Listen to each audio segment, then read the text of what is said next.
7 жаңы лабораториялык тастыкталган ковид инфекциясынын учуру таптык. Ошо 1421 анализден ушу 7 учур гана табылды. Чүй областынан 5 учур, Ош областына 1, Нарын областына 1 учур чыкты бүгүнкү күндө. Жалпы алганда 1044 учурга жетти.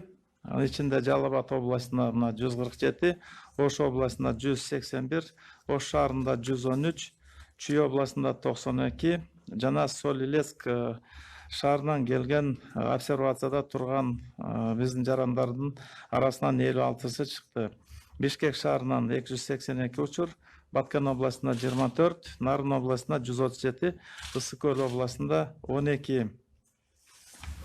Бүгүнкү күндө бейтаптардын стационарда тургандары саны 306, оор абалдагысы 6 учур, жандандыруу бөлүмүндө 4 кармалып турат.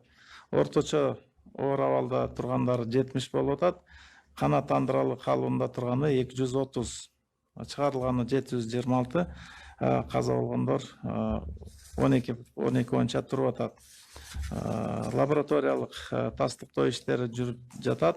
Бүгүнкү күндө ошол тастыкталган оорулар менен байланышта болгон бүгүнкү күнү үй карантиндеринде жана медициналык көзөмөл астында турган адамдардын саны 4613 болуп атат. Обсервацияда турган адамдардын саны бүгүнкү күнү 1555. Булардын арасында ошол лабораториялык иштер жүрүп жатат жана ошол медициналык көзөмөл уюштурулган.